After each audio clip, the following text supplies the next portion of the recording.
जय मसीह की। Praise Lord. आज हम पढ़ते हैं मत्ती उसका 9वां अध्याय और हम पढ़ते हैं 1 से 8 पद। और वहाँ पर ऐसा लिखा है, फिर वह नाव पर चढ़कर पार गया, मतलब प्रभु यीशु, और अपने नगर में आया। और देखो, कई लोग एक झूले के मारे हुए को खाट पर रखकर उसके पास लाए। यीशु ने उनका विश्वास देखकर उस झूले के मारे हुए से कहा, हे पुत्र, ढाढ़स बांध, तेरे पाप क्षमा हुए। और देखो, कई शास्त्रियों ने सोचा कि यह तो परमेश्वर की निंदा करता है। यीशु ने उनके मन की बातें मालूम करके कहा कि तुम लोग अपने अपने मन में बुरा विचार क्यों कर रहे हो। सहज क्या है, यह कहना कि तेरे पाप क्षमा हुए, या यह कहना कि उठ और चल फिर? परंतु इसलिए कि तुम जान लो कि मनुष्य के पुत्र को पृथ्वी पर पाप क्षमा करने का अधिकार है। फिर उसने झूले के मारे हुए से कहा, उठ, अपनी खाट उठा और अपने घर चला जा। वह उठकर अपने घर चला गया। लोग यह देखकर डर गए और परमेश्वर की महिमा करने लगे, जिसने मनुष्य को ऐसा अधिकार दिया है। एक बार ऐसा हुआ कि प्रभु यीशु इस धरती पर थे तब कि किसी घर में वो थे और बहुत भीड़ थी, और भीड़ के कारण एक झूले के मारे व्यक्ति को वो लोग छत के ऊपर से नीचे उतारते हैं। और प्रभु यीशु ने उनका विश्वास देखा और प्रभु यीशु ने ऐसा बोला कि तेरे पाप क्षमा किए जाते हैं। तो कुछ शास्त्री लोग थे, उनको ये बात हजम नहीं हुई। उन लोगों ने मन में ऐसा सोचा कि ये तो परमेश्वर की निंदा करता है, मतलब ये कैसे पाप क्षमा कर सकता है। तो बाइबल जो है, वो बाइबल तकरीबन 40 इंसानों ने मिलकर लिखा कहने का मतलब है कि 40 व्यक्ति ने मिलकर बाइबल लिखा। मतलब वो एक दूसरे से मिले हुए नहीं थे। हाँ, 1500 से 1600 साल लगे। कोई लोग एक दूसरे को देख भी नहीं पाए थे, मिल भी नहीं पाए थे। लेकिन परमेश्वर ने ये 40 लोगों का इस्तेमाल करते हुए बाइबल जो है वो बाइबल लिखवाया। 1500 से 1600 साल बाइबल ख़त्म होने में लग गए। अभी कई लोग मेरे पास आकर कई बार सवाल करते हैं कि हम बाइबल पढ़ते हैं, हमको कुछ पता नहीं चलता है। मैं उनसे एक ही बात करता हूँ कि आप एक बार पूरे ध्यान से पूरा बाइबल ख़त्म ही कर दो, उत्पत्ति से लेकर प्रकाशित वाक्य तक एक बार उसको पूरा ही कर लो। चाहे आपको समझ में आता हो चाहे ना आता हो, लेकिन ध्यान से पढ़ो और पढ़ते ही रहो, चाहे ना भी समझ में आए तो भी। तो ऐसा कहने का कारण क्या है, मैं क्यों ऐसा बोलता हूँ, और उसका कारण ये है, हम पढ़ते हैं उत्पत्ति में, और उत्पत्ति का पुस्तक, और हम पढ़ते हैं उसका 27वां अध्याय। और बाइबल जो है उसमें ये 27 का हम पढ़ते हैं 18 और 19 पद। वहाँ पर ऐसा लिखा है, सो वह अपने पिता के पास गया और कहा, हे पिता। उसने कहा, क्या बात है, हे मेरे पुत्र, तू कौन है? याकूब ने अपने पिता से कहा, मैं तेरा जेठा पुत्र एसाव हूँ, मैंने तेरी आज्ञा के अनुसार किया है। सो उठ और बैठकर मेरे अहेर के मांस में से खा, कि तू जी से मुझे आशीष दे। अभी देखो, बाइबल जो है वो सब्जेक्ट के अनुसार नहीं लिखा गया कि यहाँ पर ये बपतिस्मा का सब्जेक्ट, तो पूरा बपतिस्मा का सब्जेक्ट परमेश्वर ने क्लियर कर दिया हो, ऐसा नहीं है। या तो प्रभु भोज का सब्जेक्ट, तो परमेश्वर ने प्रभु भोज एक ही जगह पर सब क्लियर कर दिया, ऐसा नहीं है। पूरा बाइबल, एक एक सब्जेक्ट के लिए पूरा बाइबल जो है वो देखना पड़ता है। अभी यहाँ पर क्या हुआ कि याकूब जो इसहाक का छोटा बेटा, इसहाक के 2 बेटे थे, एक थे एसाव और दूसरे थे याकूब। तो एक बार इसहाक ने एसाव से कहा कि तू जा मेरे लिए शिकार कर लेकर आ और मुझे अच्छे से खाना खिला, ताकि मैं तुझे आशीष दूँ। यहाँ पर एसाव शिकार करने के लिए गए और यहाँ पर याकूब आ गए। और याकूब को उसकी माँ ने, रिबका ने, कुछ सब्जी मतलब कि नॉनवेज बना कर दिया और बोले था जाकर बोल दे कि मैं ऐसा हूँ। और याकूब ने वहाँ पर जाकर ऐसा ही कहा। तो इसहाक बोलते तू कौन है? तो बोलते मैं ऐसा हूँ, तेरा बड़ा बेटा। बोले मैं जो शिकार कर लेकर आया हूँ उसे खा और मुझे आशीष दे।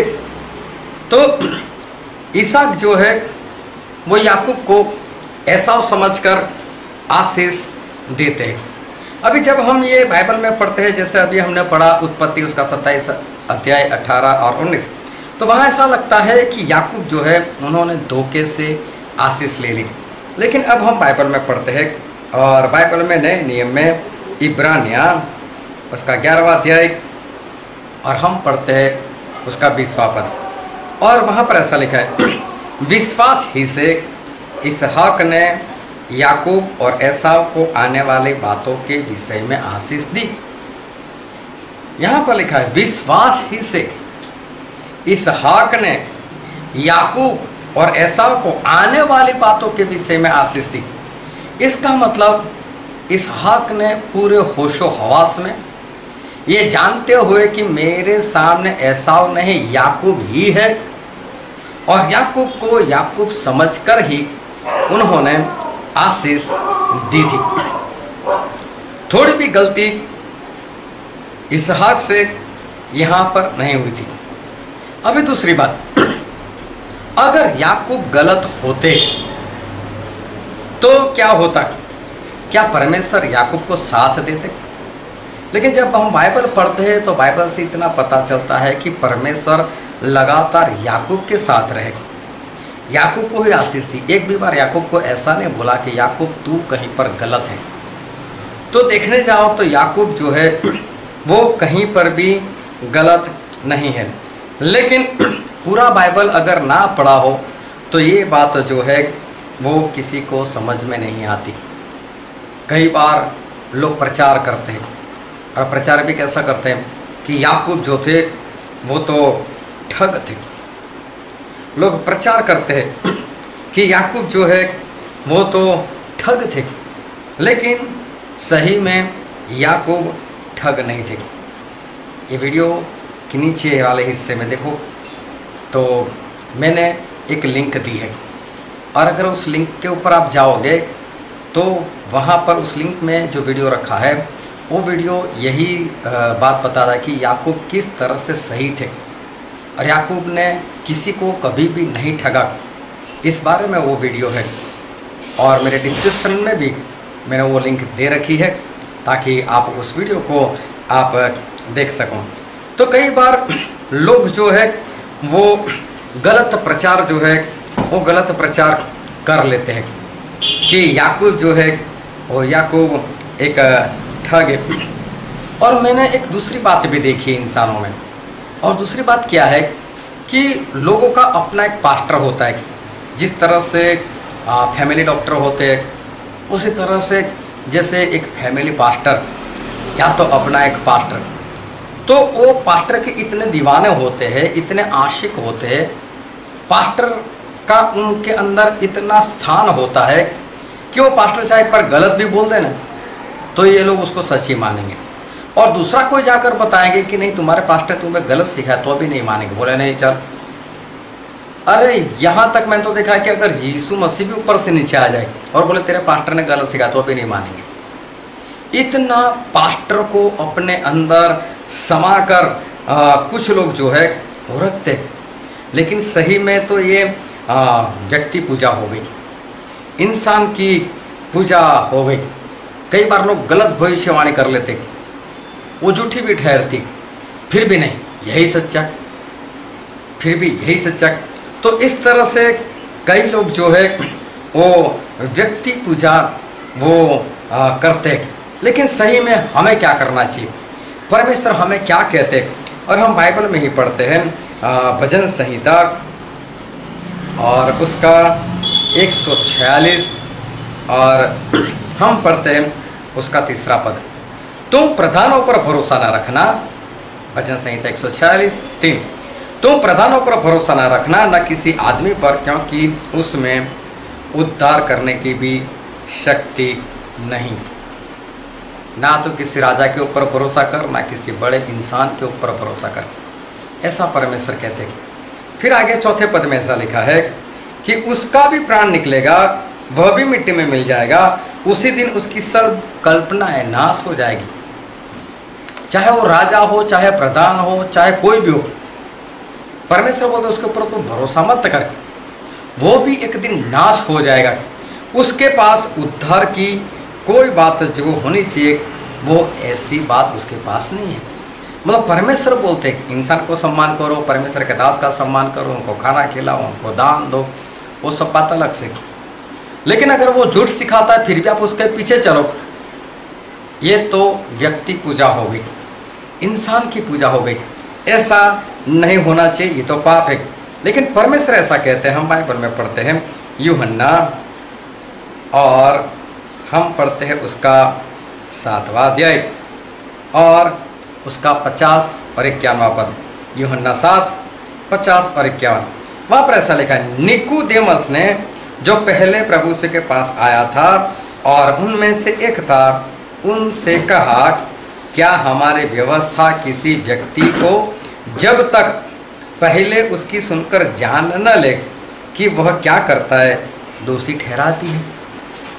बोले व्यवस्था मतलब बाइबल, वो भी जब तक हम जान न ले तब तक क्या किसी को दोषी ठहराती है?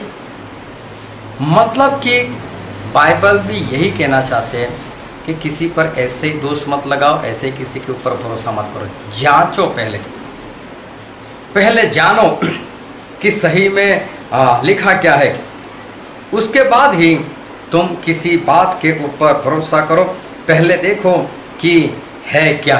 और फिर पहले यूहन्ना में ऐसा लिखा है, यूहन्ना की पहली पत्री और उसका 4वां अध्याय और उसका पहला पद, उसमें भी लिखा है, हे प्रियो, हर एक आत्मा के ऊपर विश्वास न करो, वरन आत्माओं को परखो कि वे परमेश्वर की ओर से है कि नहीं, क्योंकि बहुत से झूठे भविष्यवक्ता जगत में निकल खड़े हुए। सभी आत्माओं के ऊपर विश्वास मत करो, ऐसा हमारे परमेश्वर जो है वो कहते हैं। और कहते हैं पहले उनको जांचो, पहले उनको परखो। मतलब कि जो भी हमें कोई भी जो भी सिखाता है उसको पहले जांचो, उनको पहले परखो कि सही में ये परमेश्वर की ओर से सिखाते हैं कि नहीं। और एक दो पढ़कर मत जांचो, एक दो पद पढ़कर, पूरा बाइबल जानकर देखो कि सही में हमको सच्चा सिखाया है या तो हमको गलत सिखाया है। पूर्ण रीति से देखो। फिर यशाया भविष्यवक्ता के पुस्तक में लिखा है, यशाया और उसका 34वां अध्याय और उसका 16वां पद, वहाँ पर ऐसा लिखा है, यहोवा की पुस्तक से ढूंढकर पढ़ो, इनमें से एक भी बात अपने साथी के बिना नहीं रहेगी, क्योंकि मैंने अपने मुंह से यह आज्ञा दी है और उसी की आत्मा ने इन्हें इकट्ठा किया है। परमेश्वर ऐसा बोलते हैं कि यहोवा की पुस्तक में ढूंढ कर, और फिर ऐसा लिखा है कि ढूंढ कर उसको पढ़ो। मतलब परमेश्वर क्या बोलते हैं, ऐसे किसी बात के ऊपर विश्वास मत करो। यहोवा की पुस्तक मतलब बाइबल निकालो, पूरा पढ़ो, ढूंढो उसमें कि कहाँ पर क्या लिखा है, मैं जो सीख रहा हूँ, मुझे जो सिखाया गया है वो सही है कि नहीं। परमेश्वर ऐसा बोलते हैं, उसको ढूंढो और बाद में सिखाओ, सीखो कि जो मुझे सिखाने वाला है वो सच में सही बात कर रहा है या गलत बात कर रहा है। और मैं तो जो सिखाने वाले हैं, जो लोग प्रचार करते हैं, जो लोग दूसरे को सिखाते हैं, मैं उनसे भी एक बात कहना चाहता हूँ। और बाइबल में हम पढ़ते हैं एजरा की पुस्तक, उसका 7वां अध्याय और उसका 10वां पद। एजरा शास्त्री थे, मतलब सिखाने वाले थे।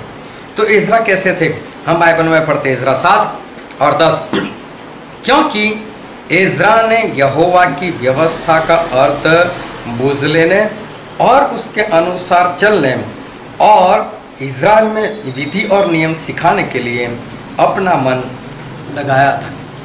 देखो एजरा क्या करते थे, पहले खुद व्यवस्था मतलब पूरा बाइबल पढ़ते थे, पहले खुद उसका भेद जानते थे परमेश्वर के साथ बैठकर, और पूरा जानकर पूरी तसल्ली होने के बाद में वो दूसरों को सिखाते थे। सिखाने वाले को ये करना चाहिए कि पहले खुद अच्छे से सीखे परमेश्वर की ओर से और बाद में फिर दूसरों को सिखाए। पहले ढूंढो बाइबल में क्या लिखा है, फिर लोगों को सिखाओ। और सीखने वालों को भी मैं कहता हूँ कि जो भी सीखते हो उसको बाद में बाइबल में पूरा पढ़कर देखो कि मैं सही सीखा या नहीं सीखा। गलत शिक्षा के कारण बहुत लोग नाश में जा रहे। जो हमने पढ़ा था मत्ती 9 उसका 1 से 8 पद, वहाँ पर यही बात हुई कि प्रभु यीशु के पास जब झोले के मारे को लेकर आए तो प्रभु यीशु ने उनका विश्वास देखकर ऐसा कहा कि मैं तेरे पापों को क्षमा करता हूँ। अभी वहाँ जो सिखाने वाले शास्त्री लोग थे उनको ये बात बुरी लग गई, बोले तो परमेश्वर की निंदा करता है। उनको ऐसा लगने का कारण क्या, क्यों उनको ऐसा लगा कि निंदा कर रहा है? उनके पास झूठी शिक्षा थी। उनको ये पता ही नहीं था कि परमेश्वर ने इंसानों को भी ऐसा हक दिया, अधिकार दिया है कि वो इंसान के पापों को क्षमा कर सके। उनको मालूम ही नहीं था, क्योंकि हम बाइबल में पढ़ते हैं यूहन्ना और उसका 20वां अध्याय, यूहन्ना उसका 20वां अध्याय और उसका 22 और 23 पद। यह कहकर प्रभु यीशु ने उन पर फूंका और उनसे मतलब चेलों से कहा, पवित्र आत्मा लो, जिनके पाप तुम क्षमा करो वे उनके लिए क्षमा किए गए हैं, जिनके पाप तुम रखो वो रखे गए हैं। ये परमेश्वर ने अपने लोगों को ये अधिकार दिया है कि लोगों के पापों को क्षमा कर सके, लेकिन ये बात उनको तो मालूम ही नहीं थी शास्त्री लोगों को। जब प्रभु उसने किसी के पाप क्षमा किए क्योंकि वो इंसान बनकर आए थे, तो वो लोग मन में विचार करने लगे ये तो परमेश्वर की निंदा कर रहा है। क्यों? क्योंकि उनके पास शिक्षा जो थी वो शिक्षा उनके पास गलत थी, उनके पास गलत शिक्षा थी। इसके कारण वो लोग जो थे वो ऐसा समझते थे। फिर बाइबल में लिखा है, हम पढ़ते हैं लूका और उसका 7वां अध्याय और उसका 39 पद, और वहाँ पर ऐसा लिखा है, हम पढ़ते हैं, यह देखकर वह फरीसी जिसने उससे बुलाया था अपने मन में सोचने लगा, यदि यह भविष्यवक्ता होता तो जान लेता कि यह जो उससे छू रही है वह कौन और कैसी स्त्री है, क्योंकि वह तो पापिनी है। सिमोन नाम के कोढ़ी और फरीसी इंसान ने प्रभु यीशु को खाने पर बुलाया था, और वहीं पर मरियम आई और उसने आकर पूरा इत्र जो है प्रभु यीशु के ऊपर डाल दिया और आंसू बहाने लगी। अपनी चोटी से प्रभु यीशु के ऊपर जो आंसू गिरते थे उसको पोंछने लगी। जब वो ये सब कर रही थी तो प्रभु यीशु ने उसको रोका नहीं। तो ये इंसान, ये कोढ़ी ऐसा सोच रहा है कि अगर प्रभु यीशु भविष्यवक्ता होते तो जान लेते कि औरत कैसी है, उसको छूने नहीं देते। ये प्रभु यीशु को सही तरह से नहीं जानता। क्यों? गलत शिक्षक। तो जब शिक्षा इंसान के अंदर सही नहीं होती, इसलिए उसके अंदर बुरे विचार आते हैं, उसको पता नहीं चलता है, और परमेश्वर के जो सच्चे लोग होते उनके खिलाफ बोलते वो लोग, उनके विरोध में वो लोग बातें करते हैं, क्योंकि उनके पास सही शिक्षा नहीं है। लेकिन परमेश्वर क्या बोलते हैं? ऐसा नहीं। परमेश्वर की पुस्तक निकालो, बाइबल निकालो, उसको पढ़ो, उसमें ढूंढो कि सच्चाई क्या है। पौलुस जो है मसीह में आने से पहले लोगों को सताते थे, मसीह में आने से पहले लोगों को जेल में डालते थे, मसीह में आने से पहले लोगों को मार देते थे। क्यों? उनके पास भी सही शिक्षा नहीं थी। सही शिक्षा नहीं होती, इसके कारण लोग जो है वो गलत काम करता है, पाप करता है, वो तो नरक में जाएगा।